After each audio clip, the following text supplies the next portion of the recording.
Gone to Feed the Roses, Elegant and Curled. Written by Hit Like Hammers and read by Talking to Myself. Chapter 4. Waking is a bit difficult. Wait, no, scratch that. It's a fucking ordeal, actually. His eyelids are heavy and his limbs weighed down like lead. He's exhausted and hopelessly weak, his muscles overtaxed and his ligaments fraying when he tries and fails to move.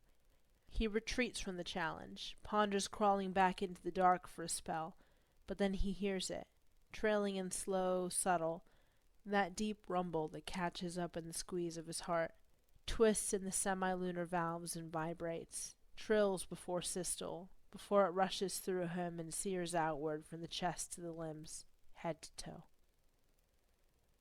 It's faint, but he feels it. And he can't pull back when it's wrapping around him, gripping tight, refusing to give way.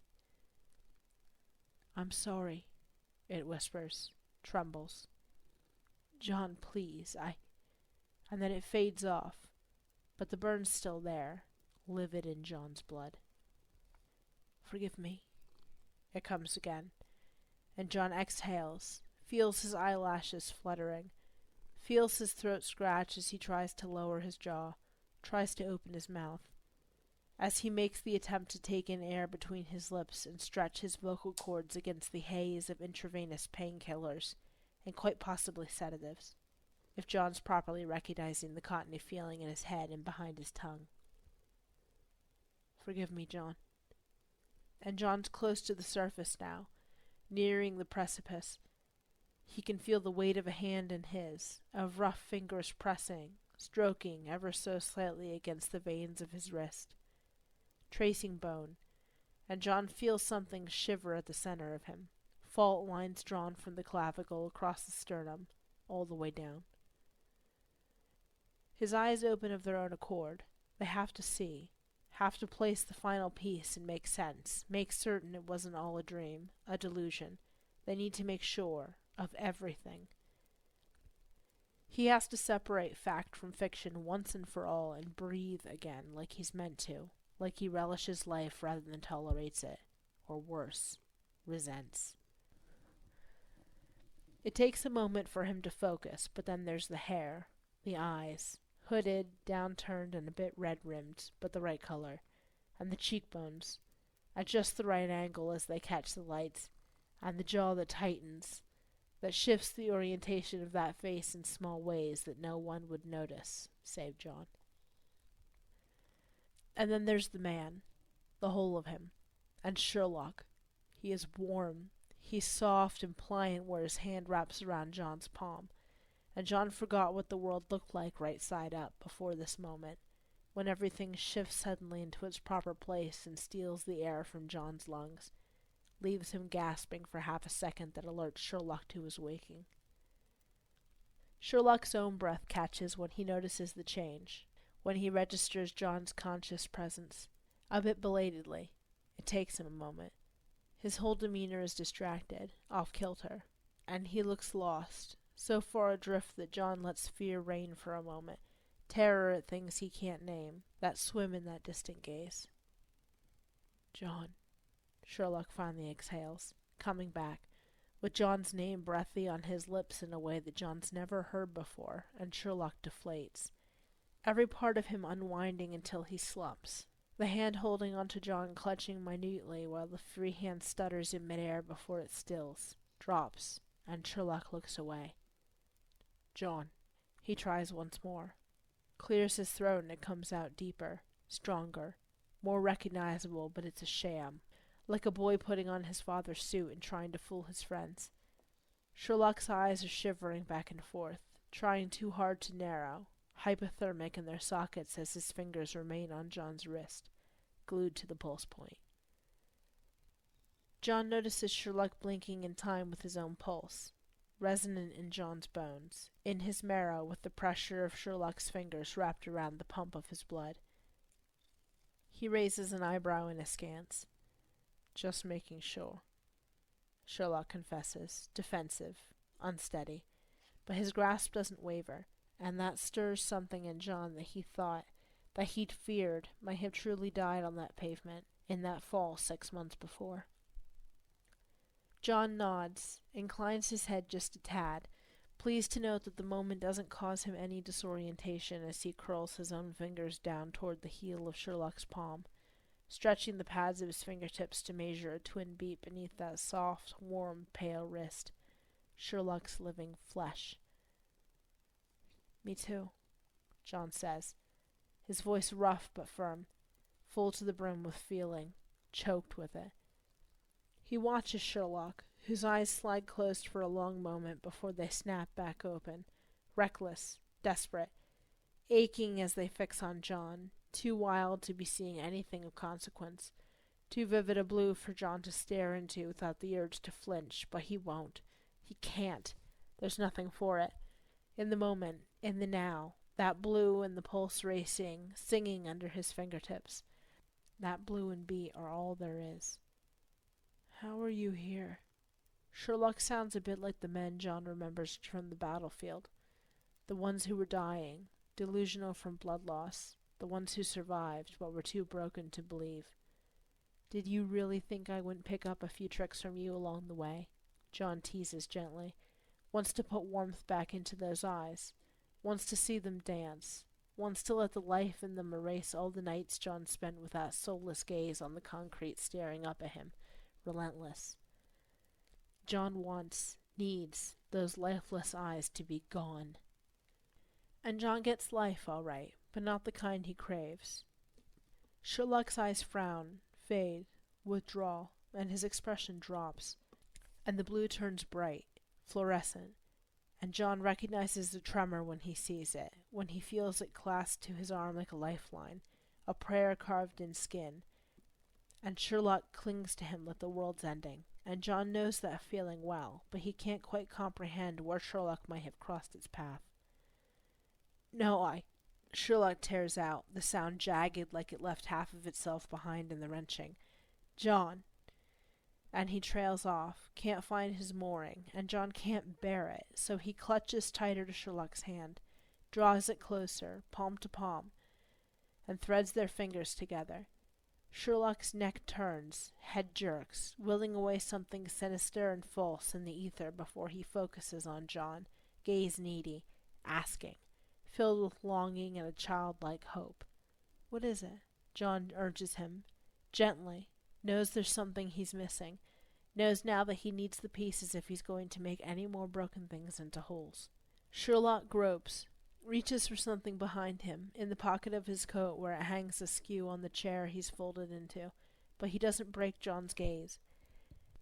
He squeezes John's fingertips when he eventually has to look away, mobile in hand, scrolling through menus before extending the device out to John, for him to see. John's eyes take a long moment to focus, and he tilts his chin to combat the glare, the strange polarization of the screen before he sees images, characters that tell a story, that make some sense. J.W. dead. No pulse. 10+ minutes. John feels time slow precariously around him as he processes what the message says, what it means. "The network," Sherlock forces out by way of explanation, gravelly, like it hurts. "They didn't know why, didn't know who they'd be contacting." And John watches, a bit mesmerized, when Sherlock's chest expands to accommodate the depth, the full extent of the breath he draws in and sighs out. Long, heavy, brittle. "One of the irregulars followed you out to Royston. She saw. Sherlock swallows, the muscles of his throat working hard, and John hadn't noticed before just how gaunt Sherlock looked, how drawn his features had become, how thin. "She said she felt..." And John feels his heart clench around the way Sherlock's voice cracks, the way he blinks too fast, too desperate. John knows how that feels, and there's something about seeing it, and feeling the echoes that haven't died against their unrelenting grip of Sherlock's hand on his own. There's something about it that takes whatever core of anger, whatever edge of betrayal or comeuppance or requital that had been coating John's need for this man, and his relief at finding him alive and in one piece, It takes those dark edges and burns them away in an instant. She said that you were gone. Sherlock says it, small, confused, and sad in a way that John can't quite make sense of, like it's too pure an expression of real, honest devastation for him to qualify it any further. It looks shaken, bereft, and Sherlock looks those things by extension, the whole of him, and that's not right. Sherlock Holmes isn't meant to look that way. I had to make it convincing. John makes the move to explain, to justify, and he tamps down the voice in his head that tells him he shouldn't have to, because friends protect people, and love means sacrifice, and John will be damned if he can't manage both, here and now, for this man, if for no other. You know how it is. John tries, half-heartedly, perhaps ill-timed, to lighten the mood, even as that memory, that reality, still weighs heavy on his heart. He tries, but it snaps something in Sherlock, sets him in motion, opens a floodgate, and his lips are going too fast for his words. He trips over them, uncharacteristically graceless, inarticulate, and his eyes look like they're about to swallow the rest of him whole. He was... Sherlock stumbles, his breathing shallow. They were going to kill you, all of you, you and... He sucks in a breath that steadies nothing, only takes up room with a sharp hiss. You and Lestrade, Mrs. Hudson, and... He's breathless, more than John's ever seen him, more than running across London and chasing criminals and fighting off smugglers and facing down death. Sherlock's winded, utterly so. It was my life or yours, and John... It wasn't... I couldn't... And his hand is shaking in John's, positively seizing, and John can't take it. He can't. Sherlock, he says, with all the soft, exasperated, joyous affection that's been bubbling in him since he saw Sherlock through that window, tied to a chair. He says it and lets the sentiment linger, soothing and warm between them as he gathers Sherlock's other hand and folds them both within his grasp. We're not done with this. He starts, serious but not grave, promising a tomorrow for them both, a day that waits for the two of them, together, where they'll sort out all the kinks and make sense of things again. We're not done talking about this, and what's on and what isn't when it comes to you putting me through the goddamn ringer, thinking you were dead, fearing I was going mad with believing that maybe, you were out there. John says it, holding on to Sherlock tighter with every word because it hurts. It stings to get this out, but he needs to. They can't go any further now without him saying just this much, just this bit, just the truth, because that was hell. And Sherlock's eyes widen. He straightens, but John follows, leans in just enough to draw him back, to keep his hands between John's where John can feel his heartbeat racing, a hummingbird beneath the skin, and John's not sure, but he thinks he could write a book around that rhythm, maybe build a life around that pulse. But we're here now, and we're safe, John assures him, tracing the shapes of Sherlock's fingernails with the pads of his thumb, stroking from the cuticles to the knuckles, down and back. And I'm not leaving you. Do you understand? John tells him. We do this, whatever this is, whatever you're after. We finish this together. Or not at all. And there's something immovable, unshakable, in the way he says it that fills him with power, that strains the stitches in his back with the way it expands, the way it lifts him up and reaches out and settles in Sherlock's eyes with a certain gravitas, a certitude that's solid, that holds as Sherlock nods, slowly, considered, sure. It's an understanding that John's been waiting for, been aching for, that he didn't realize would bring something in him to its knees the moment he saw it, the moment it was his. John breathes out slow and closes his eyes for a spell, lets the dust settle, lifts his gaze inside the instant between feeling Sherlock's right hand slip from their shared hold and the unexpected touch of that same palm to John's cheek. You're here, Sherlock whispers, almost marvels. John smiles at him and gives in to the impulse, the unexamined urge to reach up and cover the hand that's framing his face.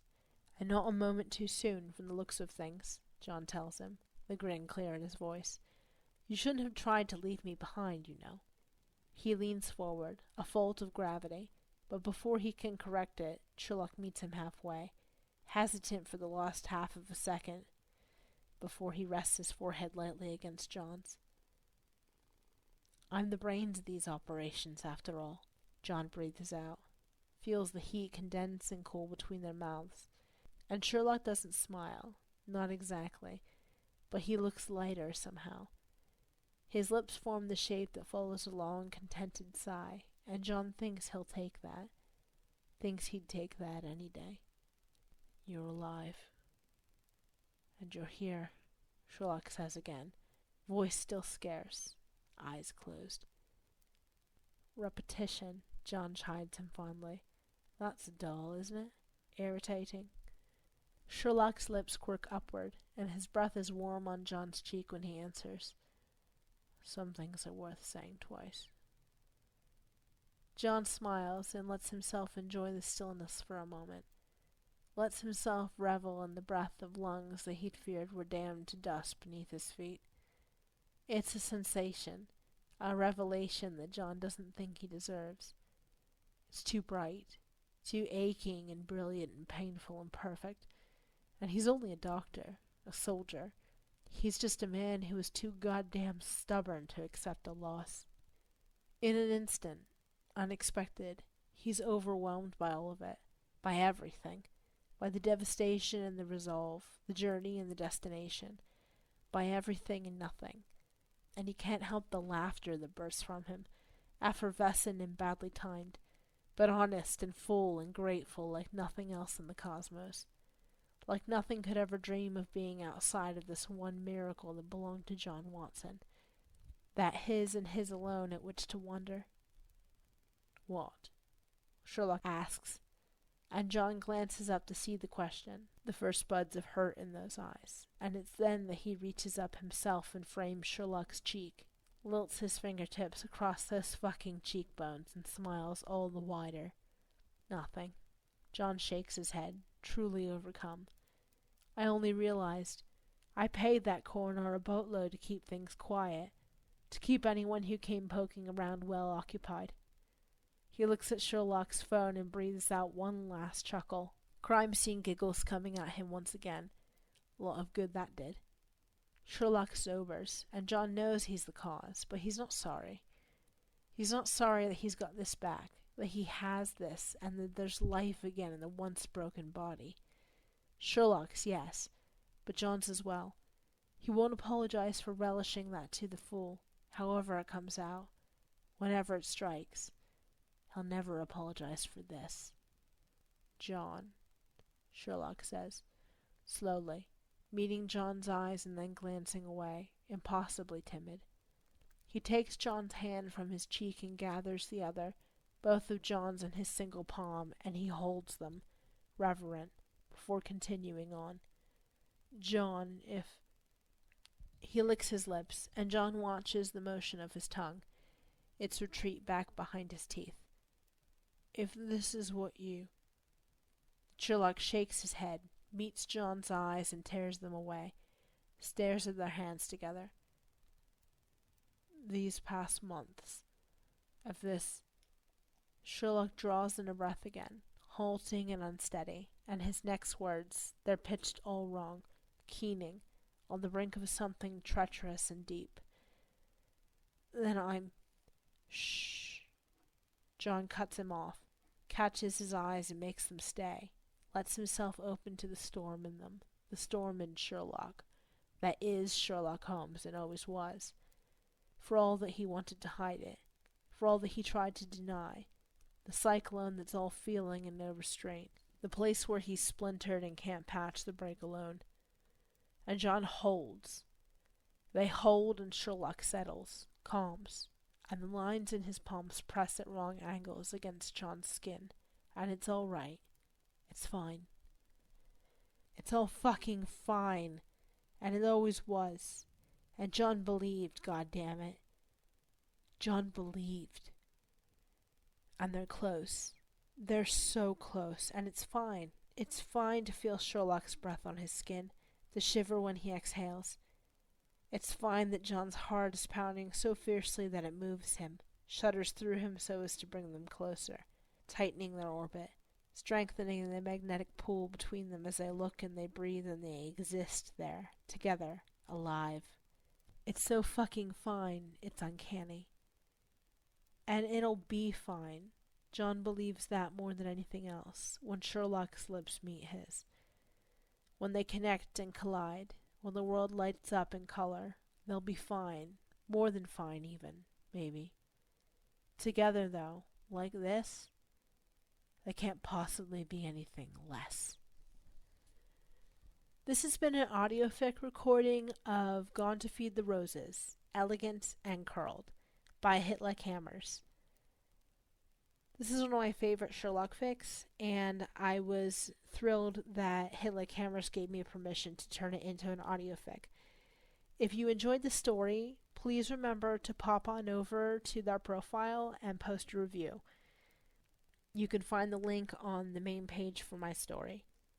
Thank you for listening to my first podfic of someone else's work. I really enjoy doing this, and I hope to do more in the future, and I appreciate all the comments that I've gotten from people. This concludes Gone to Feed the Roses, Elegant and Curled, but Hit Like Hammers has quite a bit of fiction to read on their profile, so make sure to pop on over there and see what else can catch your eye. I hope you'll keep an eye out for what I have next on my list for podficking. Thanks for listening.